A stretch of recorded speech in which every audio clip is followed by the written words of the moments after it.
अनुराग भदौरिया जी के पास चलते हैं। अनुराग जी कह रहे हैं जफर इस्लाम साहब कि इसे बड़े स्केल पर लेने की जरूरत है। प्रधानमंत्री ने भी आज कहा कि मैं जब भी परिवारवाद की बात करता हूं या भ्रष्टाचार की बात करता हूं तो इससे पर सियासी लकीर खींच दी जाती है, लेकिन ये इससे बढ़ के बात है, हर संस्था की बात है, बहुत सारी ऐसी संस्थाएं हैं, बहुत सारे ऐसे कंपनी है जहां पर परिवारवाद हावी है। तो फिर आप लोग हर बार आगे बढ़कर इस चीज को अपने ऊपर क्यों ले लेते हैं और उसमें फिर मोदी का विरोध शुरू कर देते हैं? देखिए, मुझे लगता है प्रधानमंत्री जी की बातें अगर 2014 के बाद से आज 2022 में अगर आप देखेंगे तो एक सी है, कहीं कोई परिवर्तन नहीं है। वही परिवारवाद का नारा, वही भ्रष्टाचार का नारा, जिसका कोई मतलब नहीं है। भ्रष्टाचार भारतीय जनता पार्टी में एकदम जड़ तक डूबा हुआ है। भ्रष्टाचार ही भ्रष्टाचार है, जहां चले जाओ यहां तो हालत ये भ्रष्टाचार का आलम है कि सड़क बनाते हैं ये और 4 दिन में टूट जाती, पानी की बारिश से, ये भी नहीं गाड़ी चलने से टूटती हो, पानी की बारिश से टूट जाती है बुंदेलखंड एक्सप्रेस। तो सोचो भ्रष्टाचार का आलम क्या होगा। भ्रष्टाचार का आलम है कि यहाँ ट्रांसफर पोस्टिंग में ही बताओ भ्रष्टाचार चल रहा है, उसी में भ्रष्टाचार है। सोचिए आप, महिलाओं का अत्याचार तो आप देख रहे हैं किस तरह महिलाओं पर अत्याचार बढ़ा है। सरेआम नोएडा की घटना ले लो, या लखीमपुर उत्तर प्रदेश में घटना ले लो, या हाथरस की उत्तर प्रदेश में घटना ले लो, या उन्नाव की उत्तर प्रदेश में घटना ले लो। और जहां तक जमीन घोटाले का मामला है तो आप देखो, अयोध्या जैसी पवित्र जगह पे भी जमीन घोटाले पैदा हो गए। भारतीय जनता पार्टी के नेता जमीन घोटाले कर रहे हैं। उससे भी छोड़ो इनके भ्रष्टाचार का, यहाँ नकल माफिया से लेके वो भी छोड़ दो। चोरों को भगा दिया गया, ललित मोदी, नीरव मोदी, महल चौकसी, विजय माल्या, सब देश छोड़ के भगा दिए गए। जाओ बेटा भाग जाओ। तो भ्रष्टाचार कहां है भैया?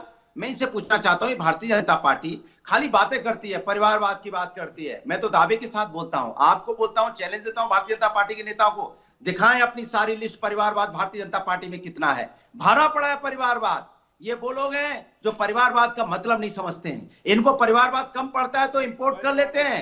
आओ ज्योतिराज सिंधिया परिवार आ जाओ, आ जाओ जितिन प्रसाद जी का परिवार आ जाओ, आओ चौटाला जी सरकार बनानी आ जाओ। अगर सरकार पंजाब में बनानी होती तो बादल परिवार भी आ जाओ। अगर सरकार महाराष्ट्र बनानी होती तो शिवसेना का भी आ जाओ। ये वो लोग हैं, पता नहीं कैसी बातें करते हैं।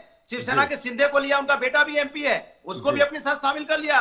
बाप मुख्यमंत्री, बेटा एमपी। कर्नाटक में मुख्यमंत्री जो बने उनके पिताजी मुख्यमंत्री थे, वो भी तो बीजेपी के हैं। नहीं, सही बात है। बीजेपी सिर्फ और सिर्फ देश का ध्यान भटकाने की बात करती है। ठीक है, नहीं, और आम नागरिक समझ रही है ये बात को। एक सवाल अनुराग जी, एक सवाल भारतीय जनता पार्टी के आम नागरिक, अनुराग जी राष्ट्र की बात नहीं करते। अनुराग जी एक सवाल दर्शकों की तरफ से आ रहा है।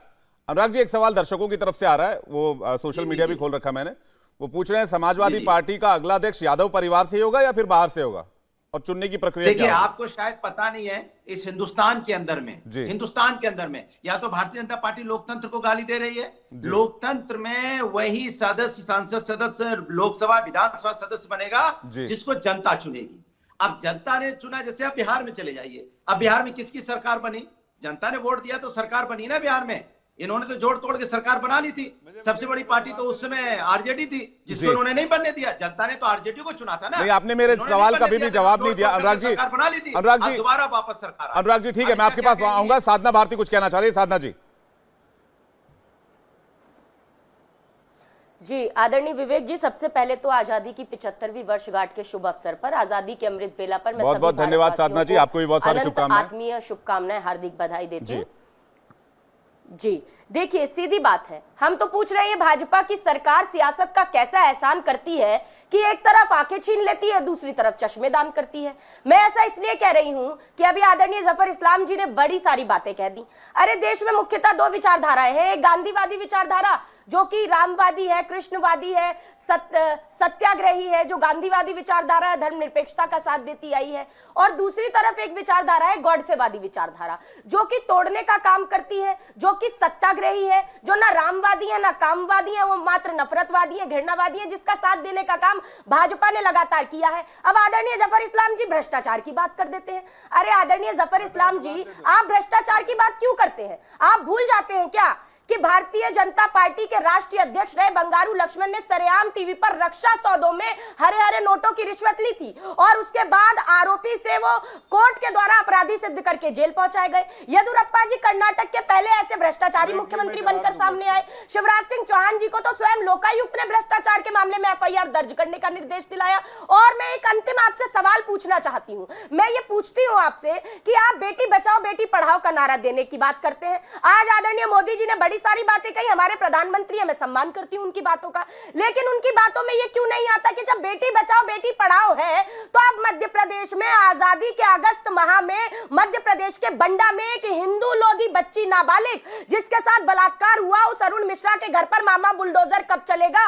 आप मुझे इस बात का जवाब दें। नरोत्तम मिश्रा जी क्यों खामोश बैठे हैं वहां के गृह मंत्री? क्या सिर्फ बेटी बचाओ बेटी पढ़ाओ का नारा देते रहेंगे और हाथरस में एक बच्ची का शव हिंदू संस्कृति के विरुद्ध आप जलवा देते हैं? डीएम पर कोई कार्रवाई नहीं। ठीक है, लेकिन साधना भारती हमारे सामने कटनी में ऐसी ठीक है, साधना जी सामने आती है।